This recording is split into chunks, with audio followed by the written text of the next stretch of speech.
brother that's caught in the crossfire.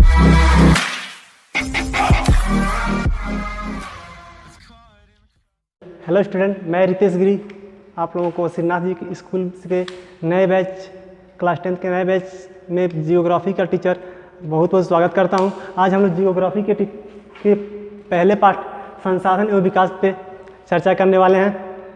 आज हम लोग सबसे पहले जानेंगे संसाधन होता क्या है। संसाधन कहते हैं कि संसाधन वे वस्तु जो मनुष्य के लिए किसी न किसी प्रकार से उपयोगी होते हैं उसे संसाधन कहते हैं।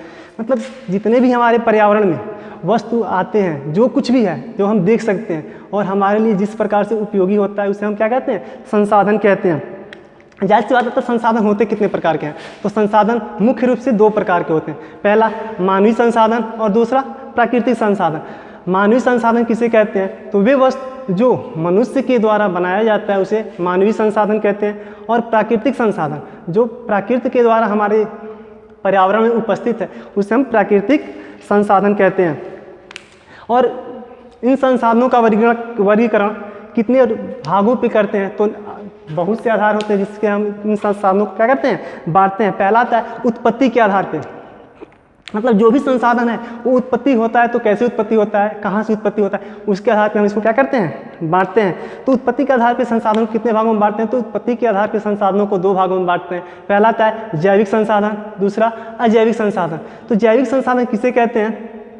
तो वे संसाधन जो जिसमें जीव पाया जाता है, मतलब किसी न किसी तरह से वह श्वसन करने में या वृद्धि करने में सक्षम होता है, उसमें जीव होता है। तो जो श्वसन करे या वृद्धि करता है उसमें जीव पाया जाता है, वो क्या होता है, जैविक संसाधन होता है। जैसे कह सकते हैं पेड़ पौधे, मनुष्य या जितने भी मतलब जीव वाले होते हैं सबके सब जैविक संसाधन होते हैं। अगला आता है अजैविक संसाधन। मतलब वे संसाधन जिसमें जीव नहीं पाए जाते वो कैसे होते हैं, निर्जीव होते हैं। जो निर्जीव होते हैं उसे क्या कहते हैं? तो उसे हम अजैविक संसाधन कहते हैं। जैसे मृदा हुआ, पहाड़ हुए, पठार हुए, खनिज हुए, इनमें क्या होता है, जीव नहीं पाए जाते, इसलिए कौन सा संसाधन होते हैं? तो जैविक संसाधन होते हैं। नेक्स्ट आता है उपयोगिता के आधार पे। मतलब जिन संसाधनों का हम उपयोग करते हैं, जो भी संसाधन हमारे पास होते हैं उसका हम क्या करते हैं, किसी न किसी तरह से उपयोग करते हैं। तो जैसे हम उसका उपयोग करते हैं तो उपयोग करने के साथ साथ वो संसाधन मतलब हमारे उपयोग के आधार पे, तो हो सकता है उस संसाधनों का हम उपयोग किस तरह से करते हैं। तो उस आधार पे संसाधनों को कितने भागों में बांटते हैं? तो दो भागों में बांटते हैं। पहला आता है नवीनीकरण योग्य संसाधन, नवीनीकरण योग्य संसाधन, और दूसरा आता है अनवीनीकरण योग्य संसाधन। तो इसमें नवीनीकरण योग्य संसाधन होता क्या है? नवीनीकरण योग्य संसाधन में वे सभी संसाधन आते हैं जो जिनका रूप क्या होता है, एक रूप में चल रहे हैं। जैसे एक रूप में धीरे धीरे चलते जाते हैं, एक रूप से वो दूसरे रूप में क्या होता है, उनके रूप को बदल के हम प्रयोग कर लेते हैं। मतलब एक रूप में बह रहे हैं, चल रहे हैं, उनके रूपों को चेंज करके हम क्या करते हैं, किसी दूसरे रूप में प्रयोग करते हैं, उसे हम नवीनीकरण योग्य संसाधन कहते हैं। ये जो नवीनीकरण योग्य संसाधन होता है कितने प्रकार के होते हैं? दो प्रकार के होते हैं। पहला था सतत प्रवाह और दूसरा अजैविक संसाधन। तो सतत प्रवाह में क्या होता है, वे संसाधन जो क्या होते हैं, अपने आप बहते रहते हैं और हम उनके रूपों को बदल के दूसरे रूपों में क्या करते हैं, प्राप्त कर लेते हैं। उन्हें हम क्या कहते हैं, सतत प्रवाह संसाधन कहते हैं। जैसे होता है नदियों का बहता जल। सतत प्रवाह में नदी का जो जल होता है वो हमेशा बहता रहता है, उसे हम क्या करते हैं, बांध में बांध लगा के उसके जल को प्राप्त कर दूसरे रूप में परिवर्तित कर देते हैं, जिससे हम इलेक्ट्रिक प्राप्त कर लेते हैं। ये क्या होता है, नवीनीकरण योग्य संसाधन होता है। इसका रूप हम क्या करते हैं, बदल लेते हैं। जैसे पवन ऊर्जा हुआ, तो पवन की ऊर्जा से हम क्या करते हैं, इलेक्ट्रिक पैदा करते हैं। ये भी कौन संसाधन होता है, नवीनीकरण योग्य संसाधन होता है। अगला अजैविक संसाधन। ये अजैविक संसाधन देखिए, अजैविक संसाधन वे संसाधन जिसमें जीव नहीं पाए जाते हैं। वे संसाधन जिसमें जीव नहीं पाए जाते उसे क्या कहते हैं, अजैविक संसाधन कहते हैं। जैसे ये दो प्रकार के होते हैं, जिसमें जीव नहीं पाए जाते हैं, मतलब कह सकते हैं जैसे कोयला हुआ, खनिज हुए, इसमें जीव नहीं पाए जाते, क्या होते हैं, अजैविक संसाधन होते हैं। नेक्स्ट आता है अनवीनीकरण योग्य संसाधन जो होता है, मतलब वे संसाधन जिसके रूपों को बदला नहीं जा सकता है, उसे क्या कहते हैं, अनवीनीकरण संसाधन कहते हैं। इसमें एक होता है चक्र, इसके दो भाग होते हैं, एक होता है चक्रीय संसाधन, एक होता है अचक्रीय संसाधन। एक चक्रीय संसाधन क्या होता है, तकनीकी का प्रयोग कर, मतलब हो सकता है जो साइंटिस्ट लोग होते हैं तकनीकी का प्रयोग कर इसको एक रूप से दूसरे रूप में क्या करते हैं, बदल देते हैं। जैसे कह सकते हैं लोहा होता है, लोहा का कभी चाकू या कुछ और बना होता है, उसे क्या करते हैं, पुनः दूसरे रूप में हम बदल देते हैं। जैसे उसे पुनः दूसरे रूप में बदलते हैं तो क्या होता है, चक्रीय संसाधन के रूप में आता है। और दूसरा आता है अचक्रीय संसाधन। तो अचक्रीय संसाधन किसे कहते हैं, जो एक बार प्रयोग के बाद वो क्या होता है, बेकार हो जाता है। एक बार प्रयोग करेंगे वो खत्म हो जाएगा, पुनः उसे दूसरे रूप में प्रयोग करने लायक नहीं होता है। उसे हम क्या कहते हैं? अचक्रीय संसाधन कहते हैं। नेक्स्ट आता है स्वामित्व के आधार पे, मतलब आदमी अपने स्वामित्व, मतलब कह सकते हैं स्वामित्व मतलब होता है अपने ऊपर, जैसे हम दवा मानते हैं ये चीज़ हमारा है तो स्वामित्व होता है। स्वामित्व के आधार पे कितने प्रकार के होते हैं? तो स्वामित्व के आधार पे जो संसाधन होता है 4 प्रकार का होता है। स्वामित्व के आधार पे संसाधन 4 प्रकार के होते हैं। नेक्स्ट आता है हमारा स्वामित्व के आधार पे। स्वामित्व मतलब नेक्स्ट टॉपिक होता है स्वामित्व। स्वामित्व मतलब क्या होता है? किसी भी चीज़ का स्वामित्व मतलब स्वामी से बना है स्वामित्व। स्वामी का मतलब होता है मालिक, मतलब मालिकाना के आधार पे संसाधन को कितने भागों में हम क्या करते हैं? बांटते हैं। पहला आता है तो इसे 4 भागों में बांटते हैं। कितने? तो टॉपिक देख लेंगे आप लोग। पहला आता है व्यक्तिगत संसाधन, दूसरा आता है सामुदायिक संसाधन, तीसरा आता है राष्ट्रीय संसाधन, चौथा आता है अंतर्राष्ट्रीय संसाधन। तो देखते हैं सबसे पहला आता है जो व्यक्तिगत संसाधन। व्यक्तिगत संसाधन किसे कहते हैं? तो व्यक्तिगत संसाधन देख लेंगे तो वे संसाधन मतलब जमीन भी हो सकता है, खलिहान भी हो सकता है, खेत भी हो सकता है, ये सब हमारे लिए संसाधन ही है। तो वे संसाधन जिस पे सिर्फ और सिर्फ एक आदमी का अधिकार होता है, मतलब कह सकते हैं एक आदमी जो काम कर रहा है उसी का अधिकार हो, उस पर किसी और का न हो। जैसे खेत हो गया, खेत होता है, खेत हमारा अकेले होता है, 10 लोगों का होगा नहीं, तो खेत अकेले होगा तो या जो खलिहान होगा वो भी अकेले होता है, वो क्या होता है? वो व्यक्तिगत संसाधन कहते हैं।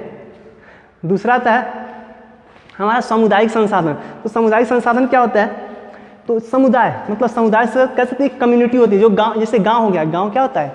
गांव एक समुदाय होता है, गांव समुदाय हो गया, या कोई एक जात के लोग हो गए उनका समुदाय हो गया। तो कह सकते हैं